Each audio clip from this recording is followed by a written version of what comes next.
A gente vai é, falar um pouquinho lá de Gênesis 2:9. Eu vou ler para vocês, tá? O Senhor fez brotar do solo árvores de todas as espécies, árvores lindas que produziam frutos deliciosos. No meio do jardim, colocou a árvore da vida e a árvore do conhecimento do bem e do mal. Até aqui. Todas as árvores que estavam no jardim, elas eram agradáveis aos olhos e boas para o alimento. Isso nos prova que tudo que Deus faz é bom, é muito bom, porque Ele é bom, Ele é a bondade. No meio desse belo jardim, Deus pôs duas árvores específicas. Uma é a árvore da vida e outra é a árvore do conhecimento do bem e do mal. E Deus deu a seguinte ordem: de todas você pode comer, somente a árvore do conhecimento do bem e do mal você não pode comer, pois se comer, morrerá. Deus deu a Adão uma escolha. Ele falou bem claramente para Adão. E essa escolha, eu acho que todos nós conhecemos como que ela se chama, né? Todos nós nascemos com esse poder, que é o livre-arbítrio. Todos nós sabemos para que ele serve, esse livre-arbítrio, né? Mas eu vamos relembrar aqui um pouquinho, porque eu acredito muito que nós sabemos, que nós temos certeza e plena convicção de muitas coisas, mas às vezes é bem necessário que alguém nos lembre daquilo que a gente já sabe. Eu acho que eu devo estar falando só de mim, né? Só eu que preciso do pó da telha, mais ninguém, eu acho. Eu preciso de muitos, devo confessar para vocês que eu preciso de muitas toneladas de pó da telha para eu conseguir fixar um assunto na minha memória. Então, gente, Deus não quer, né, que a gente seja obrigado a estar com Ele. Senão, Ele simplesmente tinha feito o homem sem o livre-arbítrio e pronto, tinha resolvido, né? Sinceramente, às vezes, eu acho que até seria bem mais fácil, sem ter esse poder de escolha, né? Mas Ele quer que a gente deseje estar com Ele. Foi para isso que Ele nos criou, para esse relacionamento. Ele deseja se relacionar conosco, Ele ama se relacionar conosco. Então, agora que a gente lembrou disso, eu quero ler com vocês o versículo de 1 Coríntios 6:12. Ana, tu pode ler para a gente, Ana? Tudo me é permitido, mas nem tudo convém. Tudo me é permitido, mas eu não deixarei que nada me domine. Amém. Glória a Deus, obrigada. Lá no jardim, a ordem foi desobedecida. E houve uma consequência por causa dessa desobediência, né? Porém, o que não convém tem se tornado cada vez mais atraente às pessoas. Eu digo até a nós, os filhos, os crentes. Nós temos mudado o nome do pecado para que ele fique atraente e assim as pessoas caiam e não se arrependam por ter caído. Porque Deus me fez assim, ou eu tudo posso naquele que me fortalece, tem tantas desculpas. Ou ainda eu posso te ofender, brigar em nome de Deus, porque Ele está comigo e Ele me fortalece. A gente está no tempo da graça, tudo pode. Jesus já fez o sacrifício necessário. Eu posso seguir o meu coração. Isso está me deixando aflita, então eu não devo fazer. Meu corpo, minhas regras. Se eu não sentir em paz, então não é para fazer. Então, isso tudo são desculpas que eu já escutei, desculpas que eu já dei. Eu acho que todos vocês aqui também já deram alguma desculpas dessas. Ou outras, né? Tem tantas. Então, novamente, eu digo aqui às pessoas, eu e você, nós temos esquecido que pecado continua sendo pecado, mesmo que todos estejam praticando. O Senhor, ele nos alerta em sua palavra, em várias passagens, que o tempo do fim, ele será muito difícil, ele será confuso.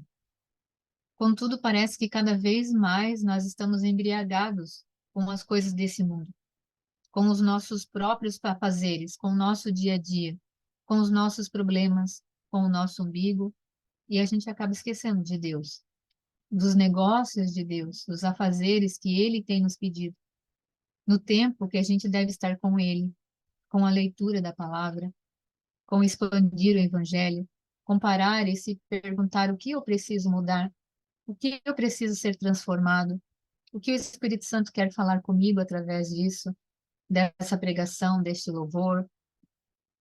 É tão bonito ver a igreja cheia, ver a sala do Zoom cheia, louvando, os braços erguidos, chorando, se entregando a Jesus, mas no final do culto não lembra qual palavra foi pregada. Foi um culto para a alma. Não lembra, não há transformação, não há arrependimento e muito menos mudança de rota, mudança de comportamento. Continua fazendo as mesmas coisas porque eu nasci assim, eu cresci assim, e a Gabriela continua fazendo a mesma coisa. Em Lucas 17, do 26 ao 30, ele fala assim: Quando o Filho do Homem voltar, será como no tempo de Noé. Naqueles dias, o povo seguia sua rotina de banquetes, festas e casamentos, até o dia em que Noé entrou na arca e veio o dilúvio, que destruiu a todos. E o mundo será como no tempo de Ló. O povo se ocupava de seus afazeres diários, comendo e bebendo, comprando e vendendo, cultivando e construindo, até o dia em que Ló deixou Sodoma. Então fogo e enxofre ardente caíram do céu e destruíram a todos. Sim, tudo será como sempre foi, até o dia em que o Filho do Homem for revelado. Estamos passando pelo ataque a Israel, né? Todos os crentes sabem que Israel é a nação do Senhor, é o relógio do mundo. Quando vocês souberam do ataque, né? O ataque que ainda continua acontecendo, vocês oraram? Continuaram orando sobre isso? Pois é. Eu, infelizmente, ou felizmente, precisei lembrar pessoas de fazer isso. Felizmente, porque o Senhor me despertou. Glória a Deus, eu fui desperta para isso. E agora eu posso ajudar os meus irmãos. Mas muito infelizmente, com muita tristeza no meu coração, eu precisei lembrar a muitos que eles precisavam orar, sim, que é lá do outro lado do mundo, mas tem relação conosco, sim. Lá em Mateus 24:12 diz que o pecado aumentará e o amor de muitos esfriará. Então a Bíblia, meus amados, ela foi escrita para os filhos, para nós. Então esse amor frio é dos filhos. É o nosso amor que pode estar frio e a gente nem se deu conta de que ele já esfriou. Lá como Paulo disse em 1 Coríntios 13, de nada vale todas as outras coisas, pois é o amor que é o combustível, é o amor que nos faz ir adiante, é o amor que faz nós fazermos as obras de maneira correta, nos importar com o nosso próximo, querer ser uma pessoa melhor, orar mais, buscar mais de Deus, querer se relacionar com Deus. Mas ainda nos dias de hoje, com tanto conhecimento, com tanta facilidade, ainda a gente continua a escolher todos os dias da árvore do conhecimento do bem e do mal, mesmo sabendo que ela mata. Nós a escolhemos, porque ela também é agradável e boa para alimento. Eu costumo dizer sempre para os meus filhos que o diabo ele não se apresenta com chifre e tridente.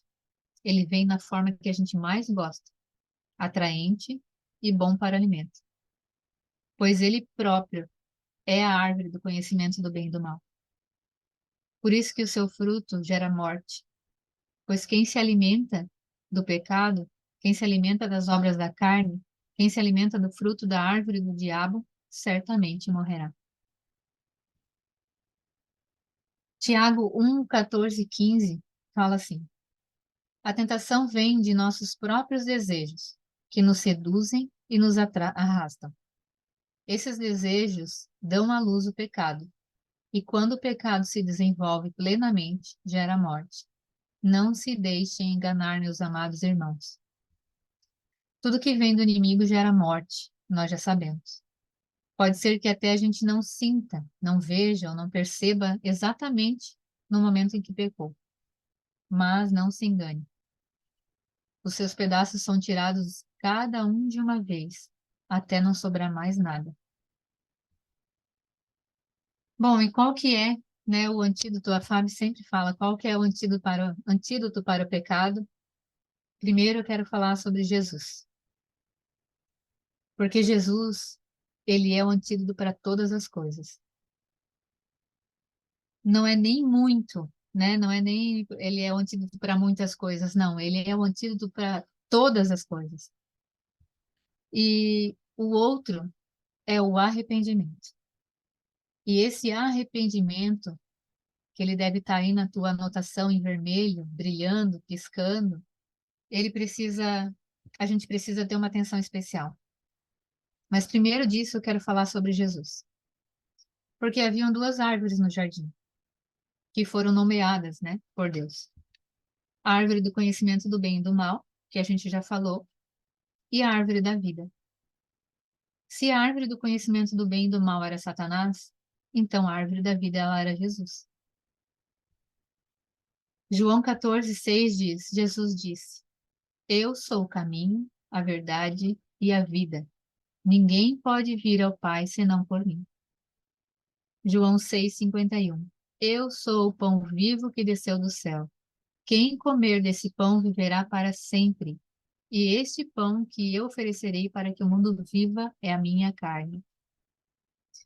E João 10:10. O ladrão vem para roubar, matar e destruir. Eu vim para lhes dar vida, uma vida plena que satisfaz. Glória a Deus. Eu recebo essa vida plena, essa vida que satisfaz. Eu recebo Jesus na minha vida, completo. Glória a Deus. A árvore da vida fez os dias de Adão e Eva se prolongarem, e por isso eles foram expulsos do jardim, para que eles não se tornassem pecadores eternos. Gênesis 3:11 e 13 vai falar sobre isso. Quem lhe disse que você estava nu? Perguntou Deus. Você comeu do fruto da árvore que eu lhe ordenei que não comesse?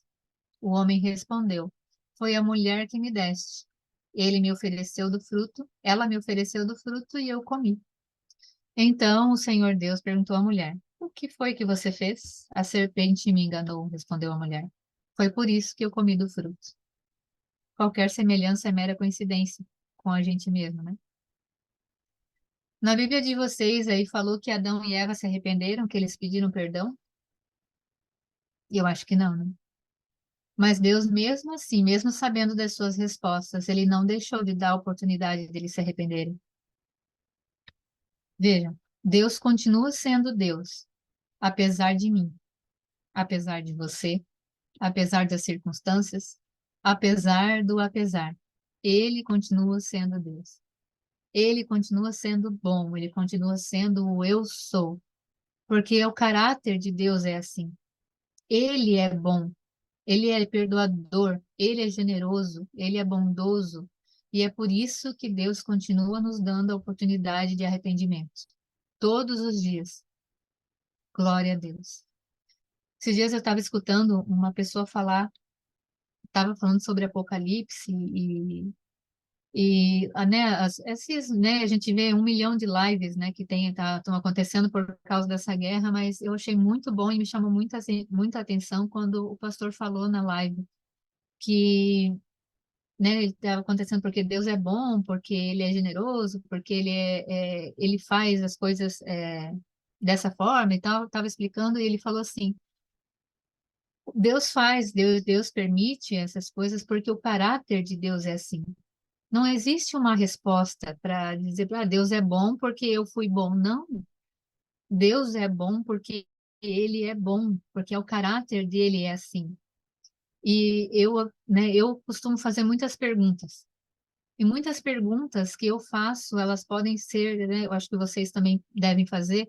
Muitas perguntas, elas são respondidas com essa frase, com essa frase, porque o caráter de Deus é assim.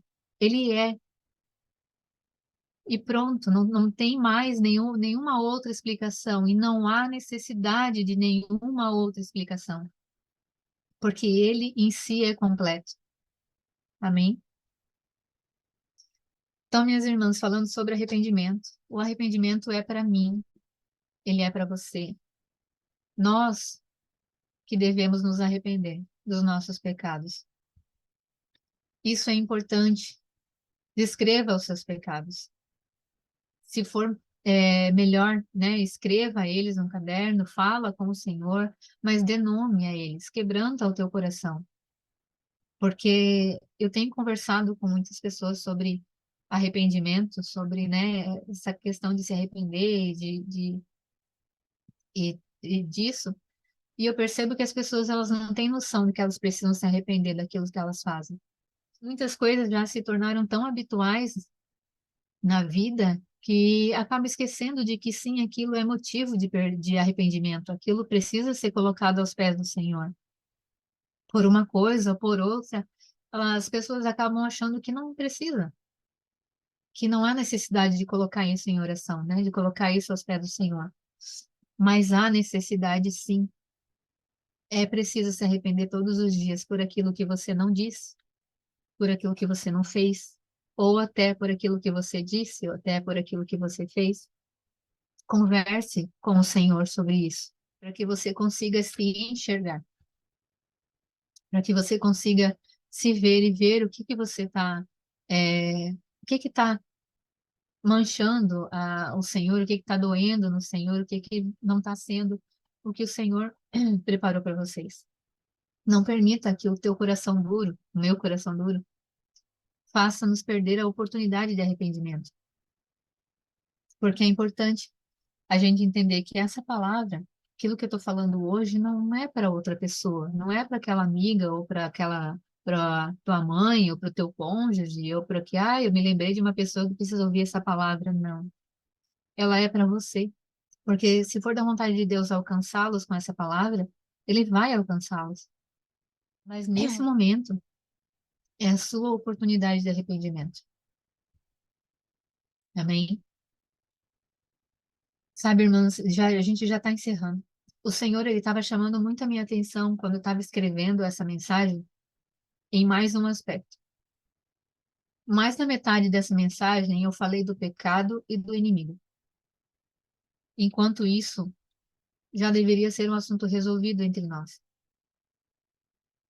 Talvez, claro, né, um assunto para novos convertidos, mas infelizmente essa é a realidade da igreja, é a nossa realidade. Mais da metade está vivendo como bem quer, sem se importar com as coisas de Deus. E infelizmente, como o Senhor já diz lá em Jeremias 16:12, e vocês são ainda piores que seus antepassados. Seguem os desejos teimosos de seu coração, perverso, e não querem me ouvir. Jeremias 17:9 e 10 fala: o coração humano é mais enganoso que qualquer coisa e é extremamente perverso. Quem sabe de fato quanto é mal? Eu, o Senhor, examino o coração e provo os pensamentos. Dou a cada pessoa a devida recompensa de acordo com as suas ações. Então, é o nosso coração que precisa ser transformado. É o nosso coração que precisa ser completamente rendido ao Senhor, rendido ao senhorio do Senhor Jesus, para que a gente não precise mais ficar falando quase meia hora, quase uma hora sobre o inimigo, mas que a gente fale sobre o Senhor Jesus. Fale da grandeza dele, da magnitude dele, da bondade dele, daquilo que ele tem feito nas nossas vidas. Porque pecado para nós tem que ser algo do passado, algo que morreu, mas não algo que ainda é vivo, que ainda luta tão fortemente dentro de nós. Amém, minhas irmãs? Eu quero fazer uma oração antes de terminar. Pai maravilhoso, Pai de bondade, santo, Deus eterno e poderoso. Louvado seja o teu nome, Senhor. Louvado seja o teu nome, Senhor, através das nossas vidas, através, Senhor, da nossa família, através de tudo que carrega, Senhor, o nosso nome, Papai. Senhor, maravilhoso, obrigada pela tua palavra, obrigada, Senhor, pela oportunidade de arrependimento, Pai. Senhor, traga à nossa memória, Senhor, tudo aquilo que nós precisamos nos arrepender, Senhor. Tira, Pai, o nosso coração duro, Senhor. Tira, Pai, esse coração de pedra, Senhor, e nos dá um coração de carne, Pai. Para que a gente não fique mais, Senhor, batendo, dando murro, Senhor, em pedra, Papai. mas que a gente realmente tenha, Senhor, o nosso coração transformado, a nossa vida transformada, e a nossa vida, Senhor, completamente rendida aos teus pés, rendida ao teu senhorio, Jesus. Por favor, Pai, que todas as pessoas que estão aqui nesse momento, Senhor, tenham um momento contigo, inclusive eu, e as pessoas que vão assistir depois ainda, Senhor, pelo YouTube, que tenham esse momento contigo, Senhor. E traz, Senhor, na nossa mente, Senhor, tudo aquilo que nós precisamos nos arrepender e converter, Senhor, aquilo que nós precisamos ser transformados, aquilo que precisa ser curado, aquilo que precisa ser tirado do nosso caminho, Senhor. E realmente, Pai, para que a gente tenha um caminho, percorra um caminho que é Jesus. Em nome de Jesus, eu oro e te agradeço. Amém.